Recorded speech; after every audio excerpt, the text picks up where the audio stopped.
नमस्कार. सध्या महाराष्ट्रात विधानसभेचे वारे जोरदार वाहू लागले आहेत आणि यामध्ये सर्वच राजकीय पक्षांनी आपली राजकीय घोडदौड पुढे ढकलली आहे. 1 ते 2च दिवसात सर्वच राजकीय पक्षांचा जागावाटप आणि उमेदवारीसुद्धा जाहीर होण्याची शक्यता आहे. तर या सर्वांमध्येच मुख्यमंत्री पदाचा पुढील चेहरा कोण असेल याची उत्सुकता जनतेमध्ये बघायला मिळत आहे. या निवडणुकीनंतर कोणत्या पक्षाच्या सर्वात जास्त जागा निवडून येतील व मुख्यमंत्री पदाची माळ कोणाच्या गळ्यात पडेल याचीच माहिती आपण या व्हिडिओमध्ये घेऊया.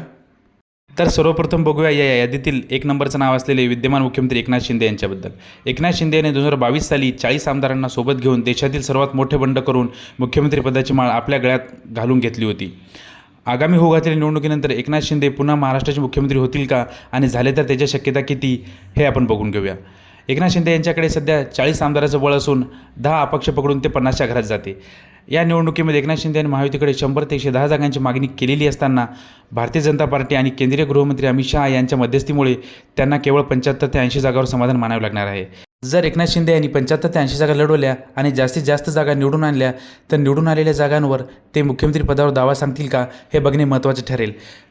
शिवसेनेच्या पहिल्या फळीतील नेते जसे की उदय सामंत, दीपक केसरकर, शंभूराज देसाई यांनी पुढील मुख्यमंत्री एकनाथ शिंदे होतील अशी इच्छा वर्तवली आहे. यानंतर बघूया या यादीतील दुसरं नाव, ते म्हणजे माजी मुख्यमंत्री देवेंद्र फडणवीस यांचं. देवेंद्र फडणवीस यांनी 2014 ते 2019 5 वर्षाचा कार्यकाळ मुख्यमंत्री म्हणून बघितलेला आहे. भारतीय जनता पार्टीने महायुतीतून सर्वात जास्त म्हणजेच 150 ते 160 जागा लढवण्याचा निर्धार केलेला आहे. पण ते त्यातील किती निवडून आणू शकतील हे बघणे महत्त्वाचं ठरेल, कारण सध्या राज्यातील वातावरण भारतीय जनता पार्टीच्या विरोधात असल्याचं दिसून येत आहे. याचा फटका त्यांना लोकसभेला सुद्धा बसला. त्याची पुनरावृत्ती विधानसभेला होईल का, त्यांच्याकडे विद्यमान असलेले 105 आमदार तरी त्यांना राखता येतील का हे बघणे महत्त्वाचे ठरेल. कालच झालेल्या बैठकीत केंद्रीय गृहमंत्री अमित शहा यांनी असे सांगितले की महायुतीमधून ज्याच्या जास्त सीट्स निवडून येतील त्यांना मुख्यमंत्री पदावर दावा सांगता येईल. तर भारतीय जनता पक्ष महायुतीतून नंबर 1चा पक्ष म्हणून समोर आल्यास देवेंद्र फडणवीसांचं नाव मुख्यमंत्री पदावर कोरले जाऊ शकते. यानंतर बोलूया या यादीतील तिसरं नाव असलेले महाराष्ट्राचे माजी मुख्यमंत्री उद्धव ठाकरे यांच्याबद्दल. उद्धव ठाकरे यांची शिवसेना महाविकास आघाडीतून 2 नंबरच्या जागा म्हणजेच 95 ते 105 जागा लढवण्याच्या तयारीमध्ये आहे. सुरुवातीला पक्ष फुटल्यामुळे उद्धव ठाकरे यांच्याकडे सहानुभूतीची लाट निर्माण झाली होती, पण बघता बघता लोकसभेच्या निवडणुकीपर्यंत ती लाट ओसरल्याचं चित्र दिसून आलं. कारण की त्यांनी लोकसभेत 20-21 जागा लढवून 9 जागा निवडून आणल्या खऱ्या, पण त्याचा स्ट्राईक रेट कमी झालेला दिसून आला. उद्धव ठाकरे यांच्याकडे विद्यमान 16 आमदाराचं बळ आहे. आगामी निवडणुकीत ते 95 ते 105 जागा लढवण्याच्या तयारीत असल्यामुळे त्यांच्या किती सीट्स निवडून येतील आणि जास्तीत जास्त जागा निवडून आल्या तर ते मुख्यमंत्री पदावर क्लेम करतील का हे बघणे महत्त्वाचं ठरेल. आता बघूया या यादीतील चौथं नाव म्हणजेच नाना पटोले यांचं.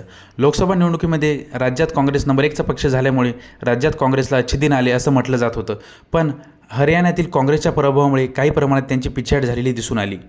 तरी त्यांनी विधानसभा निवडणुकीतील बार्गेनिंग पॉवरमध्ये आपला दबदबा कायम ठेवला आहे.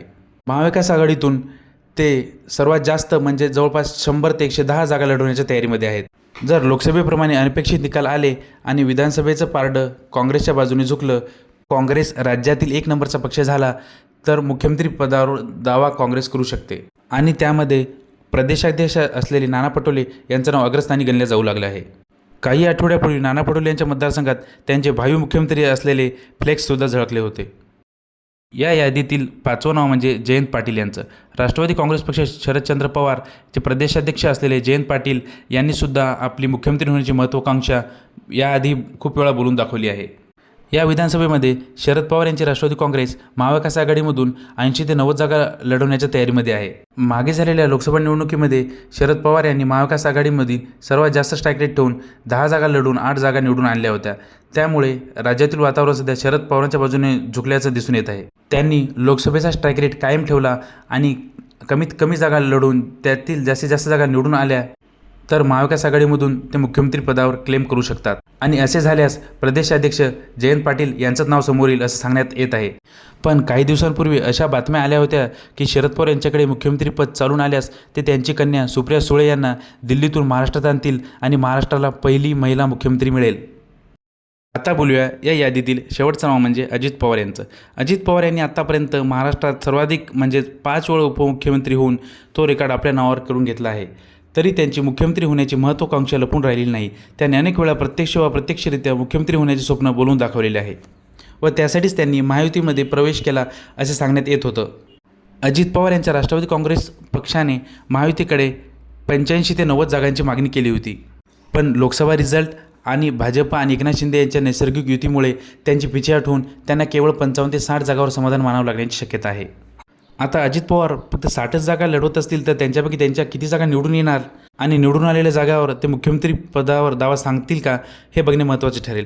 प्रतिष्ठा पणाला लावून त्यांनी लढवलेल्या 60 जागांमधून जास्तीत जास्त जागा निवडून जरी आणल्या तरी काही काळासाठी का होईना ते मुख्यमंत्री पदावर दावा सांगतीलच असे काही पत्रकार सांगत आहेत. तर तुम्हाला काय वाटते, या विधानसभा निवडणुकीनंतर कोण मुख्यमंत्री पदावर विराजमान होईल? आपल्या प्रतिक्रिया कमेंट बॉक्समध्ये नक्कीच कळवा व आमच्या चॅनलला सबस्क्राईब करा. धन्यवाद.